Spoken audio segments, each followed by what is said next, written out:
എൻഗേജ്മെന്റിന്റെ പേരിലൊക്കെ നടത്തുന്ന വൃത്തികേടുണ്ടല്ലോ, സത്യത്തിൽ ഇത്ലാഫുൽ മാൽ, സമ്പത്ത് നശിപ്പിക്കുന്ന കുറ്റം മാത്രമല്ല ഈ ടീമിന് കിട്ടുക. എൻഗേജ്മെന്റിന്റെ ഒക്കെ പേരില് എത്ര കിലോഗ്രാമാണ് ഈ മിഠായി ചോക്ലേറ്റും ഒക്കെ കൊണ്ടുപോകുന്നത്, എന്തെല്ലാം സാധനങ്ങൾ. സമ്പത്ത് നശിപ്പിക്കുക എന്നുള്ള ഒരു കുറ്റുണ്ട് ഒന്ന്. രണ്ടാമത്തത്, ഇത് റീൽസിലും ഇൻസ്റ്റയിലൊക്കെ ഇടുമ്പോ സർവ്വവ്യാപകവും. അപ്പൊ പാവപ്പെട്ടവർ സമ്മർദ്ദത്തിലാവും, സാമൂഹ്യ സമ്മർദ്ദത്തിൽ പെടും. ഒരു മഹല്ലിലെ ഒരു വീട്ടുകാർ ഇങ്ങനെ കല്യാണം നടക്കുമ്പോൾ ആ മഹല്ലിലെ എല്ലാ പാവങ്ങളും കഷ്ടപ്പെടുകയാണ്. നമ്മളൊന്നും കൊടുത്തിട്ടില്ലെങ്കിൽ മോശമല്ലേ എന്ന് അവർ വിചാരിക്കും.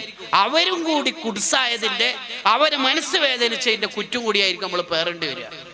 ആരോടെങ്കിലും കരാറ് ചെയ്തിട്ടുണ്ടെങ്കിൽ അത് പൂർത്തിയാക്കും, അത് കൃത്യമായി പുലർത്തും. നാളെ തരാന്ന് പറഞ്ഞാൽ തരും. എൻ്റെ മോനെ നിങ്ങൾ നോക്കണേന്ന് പറഞ്ഞാൽ കറക്റ്റ് ആയിരിക്കും, അത് നോക്കും. ഒരു കരാറിൽ ഒപ്പിട്ടാൽ അത് ലംഘിക്കൂല. അത് മുനാഫിഖാവാത്ത ഏതൊരു മനുഷ്യനും ഉണ്ടാവും. കരാർ കൃത്യമായി പുലർത്തണം. മഹാനായ ജീലാനി തങ്ങളെ കുറിച്ച് കുത്തുബിയത്തിന്റെ ബൈത്തിൽ നമ്മൾ പാടാറുണ്ടല്ലോ, ഖദ് ഖുംത ബിസ്വിദ്ഖി വൽ ഇഖ്ലാസി വസ്സുഹദി വൽഇജ്തിഹാദി വഫി യൽവഅദി വല്ലഹദി. ജീലാനി തങ്ങൾ 6 പ്രത്യേകതയാണ് അതിൽ പറയണത്. അതിലെന്താ ഒന്ന് പറയണത്? വഫിയൽ വഅദി വല്ലഹദി, കരാർ കൃത്യമായി പുലർത്തുക. മുനാഫിഖിന്റെ അടയാളാണ് കളവ് പറയലും കരാർ ലംഘിക്കലും വാക്ക് ലംഘനവും തെറ്റിയാൽ അസഭ്യം പറയലും. എനിക്ക് തോന്നുന്നു ഏറ്റവും കൂടുതലുള്ളത് ആദ്യം പറഞ്ഞത് രണ്ടാമത് പറഞ്ഞതാണ്, അല്ലെങ്കിൽ ആദ്യം പറഞ്ഞത് അവസാനം പറഞ്ഞത്. മുനാഫിഖിന്റെ അടയാളാണ് ഇദാ ഖാസമ ഫജറ, തെറ്റിയാൽ തമ്മാടിത്തം പറയും. മൂപ്പര നമുക്ക് പണ്ടേ അറിയാം തെറ്റിയിട്ടുണ്ടാവും, അതാ കാരണം. മൂപ്പര പണ്ടേ നമുക്കറിയാം തെറ്റിയാൽ അസഭ്യം പറയണത് മുനാഫിഖിന്റെ അടയാളാണ്. നമ്മൾ ആ പരിപാടിക്ക് കരുത്, അതിന്റെ അഹലുകാരാവാൻ പാടില്ല. റിഫായി ശൈഖ് റളിയല്ലാഹു അൻഹു ആരോടൊരു കരാർ പറഞ്ഞാൽ അത് പൂർത്തിയായിക്കൊടുക്കും. അടുത്ത ഒന്നാണ് കസീറു ദുആഇ ലിൽ മുസ്ലിമീൻ, മുഅ്മിനീങ്ങൾക്ക് നല്ലോണം ദ്വാരന്ന് കൊടുക്കും. നമ്മളെ കാര്യം ദ്വാരന്ന് പോകാന്നല്ലാതെ നമുക്ക് അതിനും സമയമില്ല. ഒറ്റക്കാരെങ്കിലും ഇപ്പം ദ്വാരക്കാറുണ്ടോ? എപ്പോഴെങ്കിലും ഒരു പ്രാർത്ഥനാ സമ്മേളനത്തിന് വന്ന് പോകുകയെന്നല്ലാതെ ഒറ്റക്കുള്ള ദ്വാക്ക് വളരെ കുറഞ്ഞുപോയി. ആരാ ഒറ്റക്ക് ദ്വാരക്കണത്? കൂട്ടുപ്രാർത്ഥനക്ക് വലിയ ഫലമുണ്ട്, ഇജാബത്തുണ്ട്, സാധ്യതയുണ്ട്. സ്വാലിഹീങ്ങൾ കൂടുതൽ ഉണ്ടാവുമ്പോൾ അതിൻ്റെ ഫലം ഉണ്ടാവും. ശരി, ഒറ്റക്കും ദ്വാരക്കണം. നമ്മൾ ഒറ്റക്കും നന്നായി ദ്വാരക്കണം, കുറേ നേരം ദ്വാ ചെയ്യണം. പഴയ കാലത്തൊക്കെ പള്ളിയിൽ ഇശാമരുവിൻ്റെ ഇടയിൽ ഖുർആൻ ഓതിയിട്ട് അങ്ങിങ്ങായി ഒരു 8 പേര് ഒറ്റയായി ഇങ്ങനെ ദ്വാരക്കും. അതിനൊന്നും ഇപ്പം ആർക്കും സമയമില്ല. അതുപോലെ നമ്മുടെ ദുആയിൽ ബാക്കിയുള്ളവർ കൂടി ഉണ്ടാവണം.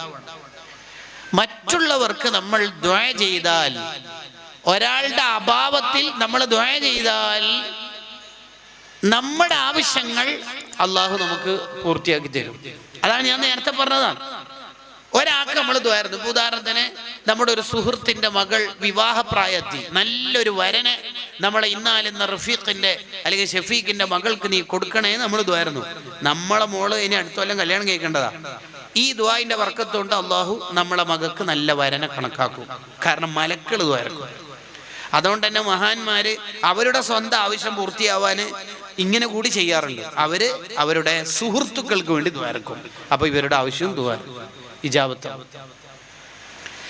ഈ മനുഷ്യപ്പറ്റിന്റെ രാഷ്ട്രീയം എന്ന് അതിന് പറയല്.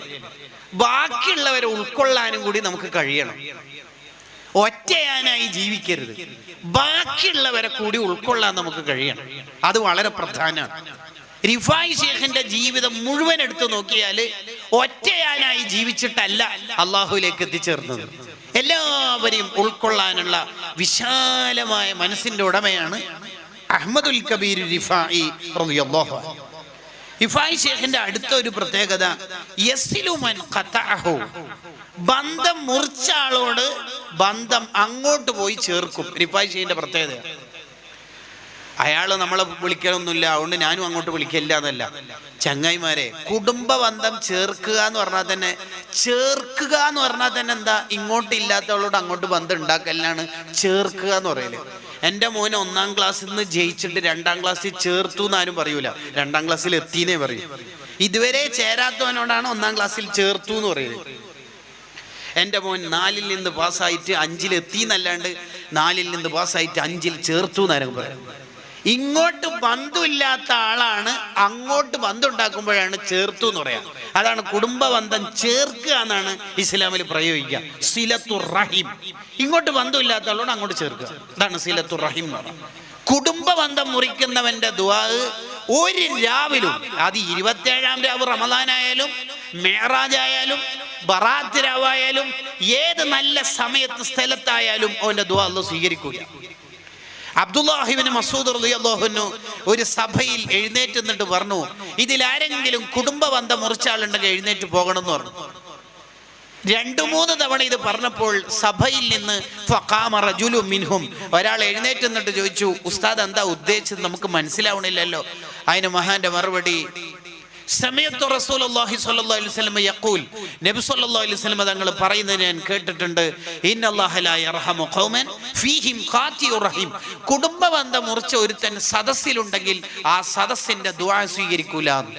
അതുകൊണ്ട് ഇപ്പൊ നമ്മൾ ദുആർക്കാൻ പോവാണ്, ആരെങ്കിലും അങ്ങനെ ഉണ്ടെങ്കിൽ എണീറ്റ് പോകണം. ഈ സഭന്റെ ദുആഇന്റെ ഇജാബത്ത് ആ ചങ്ങായിനെ കൊണ്ട് ഇവിടെ ഇല്ലാതാക്കരുത്. ഈ ചരിത്രത്തെ, ഈ ഹദീസിനെ വിശദീകരിച്ചുകൊണ്ട് ഇബ്നു ഹജറുൽ ഹൈതമി റളിയല്ലാഹു അൻഹു ഒരു കിതാബ് തന്നെ ഉണ്ട്.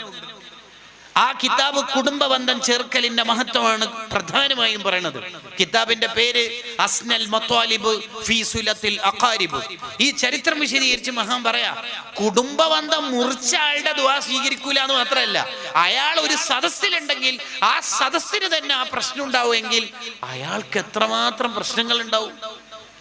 അയാൾ എന്ത് ചൊല്ലിയിട്ട് എന്താ വേണ്ടത്, അയാൾ എത്ര ഓതിയിട്ട് എന്താ വേണ്ടത്. കുടുംബ ബന്ധം മുറിക്കുന്നവരായി നമ്മൾ മാറരുത്. ആര് ബന്ധം ഇങ്ങോട്ട് ചേർത്താലും ഇല്ലെങ്കിലും അങ്ങോട്ട് നമ്മൾക്ക് കണക്ഷൻ ഉണ്ടാവണം. അവരുടെ മകളുടെ കല്യാണത്തിന് നമ്മുടെ പുതിയാപ്പിള അറിയൊന്നും വിളിച്ചിട്ടില്ലല്ലോ എന്നുള്ള കുടുസായ ചിന്ത നമുക്കുണ്ടാവരുത്.